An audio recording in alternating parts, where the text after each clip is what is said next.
Você foi o criador do Instituto Vem Cuidar de Mim. Fala pra gente como foi que surgiu essa bandeira e também como é que foi essa história toda. Isso, Teve uma Ninja. divulgação muito forte à época Isso, também, né? na época eu tive, naquele momento, a infelicidade de ter minha filha com 4 anos, a nossa querida Mamá, ela desenvolveu um câncer, um rabdomiosarcoma.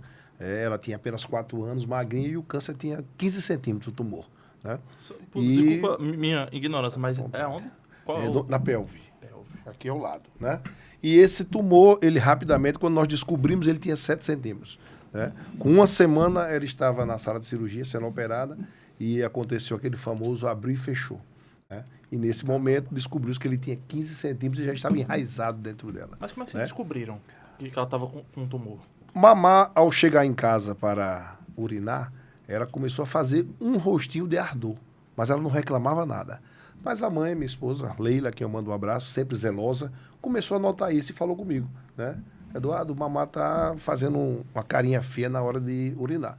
Eu, como um bom inocente, disse, deve ser infecção urinária, natural em crianças, né? Ela estava naquela época na creche, na comecinho do saber, e aí eu achei que era uma infecção urinária. Mas a mãe, ansiosa, ligou logo para a doutora Piedade, um anjo na vida da gente, e a doutora Piedade pediu, traga aqui, ainda hoje. Leila estava de plantão e eu fui levar, né, mamar para fazer o exame. E ao chegar lá, a doutora Piedade apalpava muito. Começou a palpar, apertar a barriguinha dela para ver. E olhou para mim e disse, João, eu queria um ultrassom. Para mim, contou tudo normal, né? Porque o ultrassom natural para detectar uma infecção, né? E aí ela pediu. Quando eu ligo para minha esposa já no carro, ela no hospital, eu digo, a doutora Piedade pediu ultrassom. Ela fez, filha, amanhã eu estou de plantão, mas eu já vou falar aqui para trocar o meu plantão e vamos fazer logo cedo. É melhor fazer. Eu digo, assim, ótimo. E ela, no dia logo cedo, foi. E a gente tinha Unimed, mas a minha esposa pagou particular. Isso eu soube depois, né? Na visão dela, a urgência de fazer. E aí, eu conto até no livro, né? Saio de casa, vou para o Detran, né, trabalhar, e ela foi para o hospital. E lá meu telefone toca, né? Acho que era umas 9 horas. E do outro lado ela estava já, minha esposa, aos prantos, dizendo ela tem um tumor. Eu digo, calma, tenha calma, que ela tem um tumor. Estou indo para aí. Aí do Detran eu fui para a clínica dos bancários, os bancários. E aí estava ela chorando muito, a criança sem entender nada, né? 4 aninhos ela E tinha. aí de lá, 4 aninhos. E de lá nós ligamos, a doutora Piedade, ela fez, vem aqui em casa agora. Aí a coisa começou a assustar, né? Porque quando nós chegamos lá aqui e mostramos, ela fez, eu já sabia. Eu não podia afirmar antes do exame, mas ela está com um tumor e o tumor é grande. E nós precisamos urgente tomar alguma atitude. E vocês precisam, pelo exame que ela estava na mão, procurar um oncologista, agora mesmo pediátrico. E aí o mundo caiu, né? O mundo desabou na vida da gente. A minha esposa trabalhava já no Hospital Laureano. E aí ela começa a ligar para as amigas e conseguem uma vaga com a doutora Andréa Gadelha, né? Um anjo na oncologia pediátrica nesse estado. Né? Ela é a fundadora da ONG Donos do Amanhã. Né? E a doutora Andréa nos recebeu. E aí começou o processo. Né? E ela disse, nós vamos operar ela de urgência. Aí a doutora André ligou para alguns médicos amigos e, resumindo um pouco a história, com uma semana, minha filha estava na mesa de cirurgia. Né? Então, nós, como minha esposa era de lá, ficamos dentro do bloco cirúrgico, numa salinha ao lado, e minha filha entrou, né? Como em todas as vezes, né, dessa história, eu entrei com ela nos meus braços e abençoei cada médico, cada mão do médico, né? Que Deus usasse eles como instrumento. E aí, daqui a, acho que 1 hora, sai alguém de lá e diz, acabou. E a gente ficou feliz com esse acabou, né? Mas aí o médico chega e diz, olha, infelizmente não podemos fazer nada. A gente não tinha como tirar. Isso é pesado. E ouvir, né? tiramos para a biópsia, para a gente ver qual é o tipo de câncer, mas não temos o que fazer. Aí a doutora Andréa chega lá para a gente e diz, pai, mãe, precisamos entrar na quimioterapia urgente. Isso para mim foi uma pancada tão grande, porque a gente hoje falar de quimioterapia, radioterapia em outras pessoas é fácil, né? Mas quando dá dor, né? Numa filha sua. E eu lembro bem que eu olhava para a Leila e várias vezes eu perguntei nesse dia, minha filha, tem certeza que isso é um câncer? Tumor não é um caroço, doutora Guernala? Eu falei, é câncer, filho, é câncer. E eu chorava, eu desabava. De imediato liguei para um padre, muito amigo nosso, né? Pedi orações e a igreja se ajoelhou toda, rezando com a gente.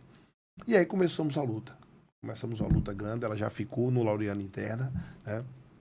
E começou a utilizar a quimioterapia. A quimioterapia era aquela que chegava dentro do saco preto, assim. Porque a quimioterapia nada mais é, eu gosto de dizer muito isso, nada mais é do que um veneno para tentar matar, né? Pesado, né? E lamentavelmente, ele não funciona apenas no mal. Ele atinge também as células boas. Exatamente. Esse é o grande problema da o quimioterapia, que não conseguiu-se ainda. E, né? e para você, a gente aqui não é da área de saúde, então pra gente tudo é um pouco de novidade, como você dizia, não, é um Isso. tumor, ficava na dúvida, então agora pra tua esposa era bem mais complicado, primeiro por ser mãe, né? Já a minha esposa foi uma guerreira de uma forma. E da área de saúde sabe um pouquinho das coisas, assim, o que vai além das coisas, conhecia, né? E outra coisa, ela trabalhava com crianças, né? E crianças lá no Laureano, lamentavelmente, você tem um índice muito alto de mortes, né? Não no Laureano. O câncer em crianças, mais violento, né? ele 90% a 95% não resiste. Né? Inclusive, o tempo que eu passei lá no Laureano, todas as crianças que eu acompanhei, que eu estive ao lado, vendo, né, a maior parte, infelizmente, hoje são anjos, né? Não estão com a gente. E aí começamos essa luta. Na primeira quimioterapia, Maria Luísa, ela teve uma crise terrível. Né? Naquela época, Ninja, não tinha no Laureano uma UTI pediátrica. Né? Então nós tivemos que sair correndo numa ambulância, eu dentro da ambulância com ela para a Unimed, né? Que a gente tinha Unimed. Então corremos, colocamos ela na UTI e ela foi, estabilizaram ela na UTI, chegou o doutor André. Aí disse, eu vou ter que aplicar aqui a quimioterapia na UTI. Eu digo, não, ou a gente faz isso ou não tem jeito. Então, eu já tinha dito a minha esposa, porque nesse ínter, eu estou tentando falar mais rápido por causa do nosso momento aqui, muitos amigos, muitos médicos ligaram para mim, né? Dizendo, João, pai, não é melhor levar ela para São Paulo? Não é melhor levar ela para os Estados Unidos? E a pressão era muito grande. E eu olhei para minha esposa e digo, filha, se ela tiver que ser curada, será aqui. Se Jesus entender que ele é dela e vai levar, será aqui. A gente não adianta sair daqui feito um doido, eu ir, ou você ficar, ou você ir, eu ficar, né? E a gente ficar nessa luta, onde nós já conversamos com a médica, e ela disse que o que se trata em São Paulo vai ser mesmo o que se trata aqui, né? Porque, na verdade, naquele momento, a possibilidade de vida de Maria Luísa era muito pequena, né? O tamanho daquele tumor há 4 anos, ele tinha se enraizado, então ele já fazia parte da circulação dela. Né? Então, estava aqui, tudo passava já por dentro dele. Ele já fazia parte aqui. E aí nós começamos. Aí voltamos dentro da UTI a fazer todas as aplicações. Eu gosto de dar um testemunho muito bonito, que naquela época o padre Marcones, né? Ele me chamou e ele pediu autorização ao bispo. Eu sou ministro da Eucaristia e ele me autorizou a levar a Eucaristia para ela. Né? Criança de 4 anos, ela fez, mas você vai comungar por ela. Então, você vai dar um pouquinho a ela. E aí, nós que somos católicos, que entendemos que a Eucaristia é o corpo de Cristo presente, né? Eu, durante acho que foi 15 dias que ela passou na UTI, eu mantive o sacrário dentro da UTI durante todo o tempo. Então, nós ficamos em adoração durante todo o tempo, até que ela saísse dessa primeira fase, né? E aí, mamar aos poucos foi voltando, foi tornando, e aí ela volta para o Laureano para continuar as aplicações, que são aqueles ciclos, né, que são de 14 em 14 dias, que possa ser aplicado. Mas aí, ela sempre numa situação ainda muito debilitada. Maria Luísa passou por uma faixa de 7 cirurgias durante esse período, né, quimioterapia, depois radioterapia. Mas aí, um belo dia, a gente tomou a decisão. Me chamaram e disseram, João, o tumor teve uma redução de 40% do tamanho dele. Nós não temos o que fazer mais. Depois de todo esse processo. Depois de todo esse processo, foi quase um ano, né? Nós não temos o que fazer mais. Então, nós precisamos tentar tirar. E aí, como sempre, isso aí eu fui disciplinado na fé e na medicina. Tudo que nos foi orientado, todas as cirurgias, todos os tratamentos, todas as aplicações, o que os médicos diziam, por isso que eu chamo o doutor André, um abraço para ela, eu chamo do meu anjo, né? Porque nós tomamos a decisão que aquele anjo é que seria porta-voz de Deus para a gente. Então, tudo o que ela falou, nós fizemos. E foi quando houve a decisão para a gente fazer a cirurgia. coincidentemente, marcamos a cirurgia para o dia 11 de setembro, né? O dia das Torres Gêmeas, né? Um dia bem traumático, bem emblemático. E marcamos esse dia. E aí eu tive com o doutor Marcos, que ia ser o vascular. Então eram 5 cirurgiões que iriam participar dessa cirurgia. E o doutor Marcos, ele, como sempre, os médicos muito verdadeiros, me disseram a verdade, né? O que poderia acontecer com ela. E eu lembro bem, Ninja, que uma das coisas que mais me doeu, interessante, né? Você tem medo da morte de sua filha, mas uma coisa mais me doeu foi dizer que ela, se ao tentar retirar, né, esses vasos começassem a sangrar, né, ela poderia gangrenar a perna. Entendi. Então eles teriam que amputar a perna dela. Tem uma sequela. Né? Isso para o pai foi uma dor muito grande, né? Mesmo sabendo que ela poderia perder, mas quando ele falou aquilo, né, que poderia amputar a perna dela, né, dentro da minha expectativa de que ela saía, mas sairia com sequelas grandes, né? Mas aí ele explicou tudo, a gente opinou por fazer a cirurgia. Quando a gente estava na UTI também, Nígia, eu gosto muito de falar dessas mensagens de fé que a gente recebeu. Maria Luísa, ela tinha uma madrinha de nome Nani, né? E Nani é uma pessoa muito alegre, né? E quando nós estávamos na UTI, que eu estava com o Santíssimo exposto, né? A gente que tem a fé católica, chegou uma pessoa se anunciando como Nani, que queria visitar, mas não podia, né? Mas a médica, a gente criou uma relação de muita amizade, a médica permitiu que ela subisse. Ela perguntou, disse, não, mas Nani, Leila, Nani está aí, vai ser uma alegria de ela ver. Ela sobe. Quando sobe, entra aquela pessoa toda encapuzada, como vocês sabem, como se entra no UTI, com máscara, caixão de infecção. Né? Caixão de infecção. Até porque ela, por ser câncer, ela ficava numa salinha dentro da UTI. Tem uma salinha reservada. A imunidade ficou embaixo. A imunidade vai embora. E aí chega essa pessoa, que é uma Nani que eu conheci, né? Não era a madrinha dela. E essa pessoa traz... não era a madrinha, era não outra? Não era a madrinha dela, é outra pessoa, e trazendo nas mãos a capelinha de Nossa Senhora, né? de quem eu sou devoto, né? E aí ela fez, Nossa Senhora pediu para ficar com vocês aqui, né? Então, assim, isso para mim foi um sinal muito grande. A gente já estava com o Santíssimo e veio a capelinha de Nossa Senhora para ficar lá com ela em adoração. Não foi coincidência. Sim. Jamais. Eu acredito que Deus mandou realmente para reforçar a fé da gente, né? Então ele veio reforçar a fé da gente. E aí nós partimos para essa cirurgia. Na época o padre Marconi, junto com o pessoal da igreja, tudo ficou lá de fora. Ser humano maravilhoso, padre Marconi. Rezando, lá, orando, eles tudo lá. E eu fiquei dentro. A cirurgia, a previsão era demorar 8 horas, né? Então os médicos todos entraram. Mais uma vez, levei mamá, coloquei lá, abençoei as mãos de todos os médicos, dos enfermeiros, pedindo a Deus que fizesse deles instrumento na vontade dela. E aí me sentei, como... eu vou falar um pouquinho depois, esse episódio de Maria Luísa teve uma repercussão muito grande, por causa de uma campanha que eu fiz. Então, João Pessoa repercutiu. A Unimed, inclusive, fez uma nota oficial, que ela ia ser operada. E aí eles deixaram que eu ficasse dentro do bloco cirúrgico, né? Vamos dizer, a porta era aqui, eu fiquei num sofazinho que tinha na porta mesmo, na frente da porta, né? Eles entraram, fecharam e lá fiquei rezando, que era o que eu podia fazer, minha esposa rezando lá de fora com o padre, com o pessoal, e eu rezando.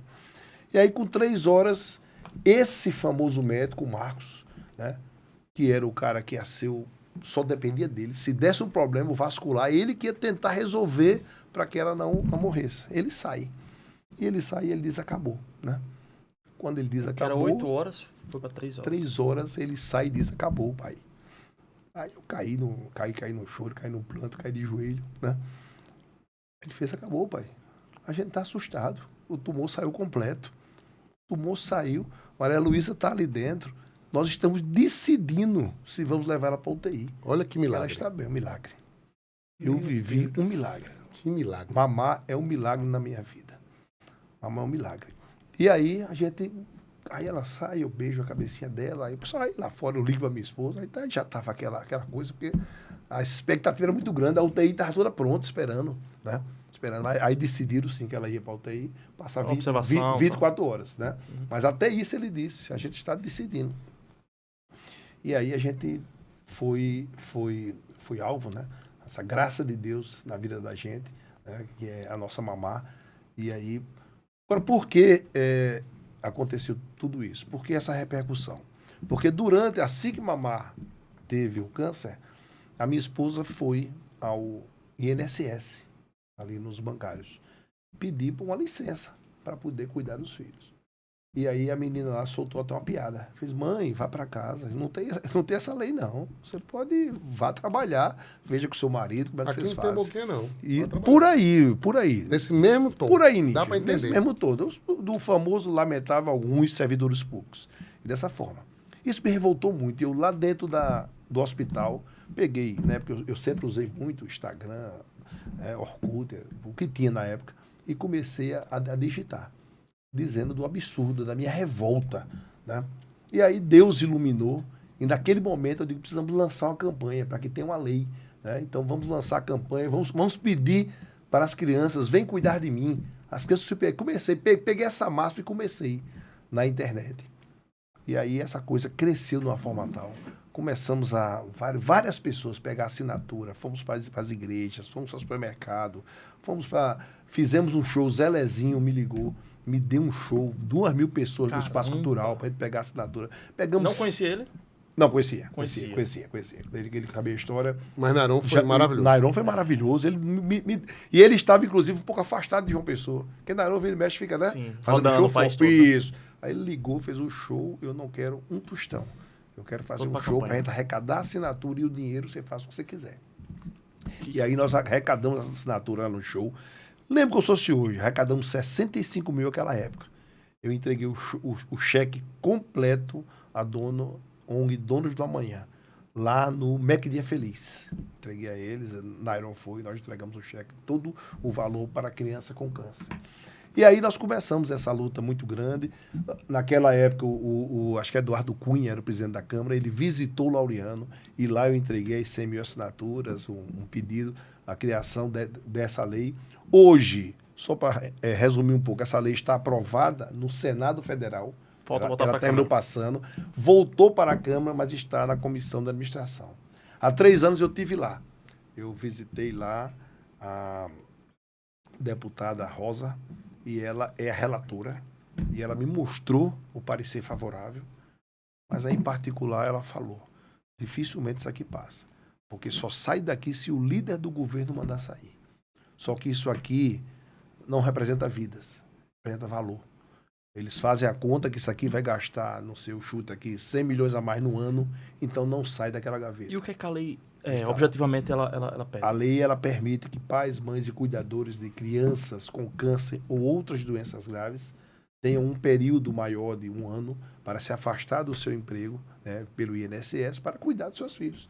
E eu tenho certeza, João, Nígio, que a cura de minha filha foi por eu estar ao lado e minha esposa estar ao lado. A minha esposa tinha, na época, ela trabalhava no São Vicente de Paula e no Laureano. Como o Laureano é plantão, ela segurou. São Vicente, ela foi obrigada a pedir demissão, porque não tinha lei. Inclusive, na época, o doutor Geraldo foi até bem complacente no começo, mas depois não tinha jeito, porque não tem lei que a coberte, né? E ela precisou sair. Então, nós conseguimos essa provocação, hoje está lá, né? Eu pretendo, mais uma vez, brigar, tentar, mas, assim, é lamentável, porque eles veem números. E aí, a campanha Vem Cuidar de Mim, ela surtiu esse resultado, tá? E aí, quando minha filha foi curada, eu tive a vontade no coração de criar o Instituto Vem Cuidar de Mim. Então, hoje eu criei o Instituto Vem Cuidar de Mim há 11 anos atrás, né? Então, temos 11 anos de instituto. Nós cuidamos hoje de 100 crianças dentro da comunidade do Timbó, né? Nós temos um conservatório completo de música, desde o piano, teclado, violão, flauta, guitarra, percussão.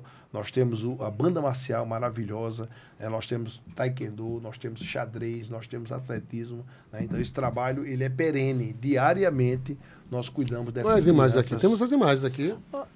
Olha, isso foi o Natal que nós fizemos agora, essa semana, em parceria com o Sonho Solidário.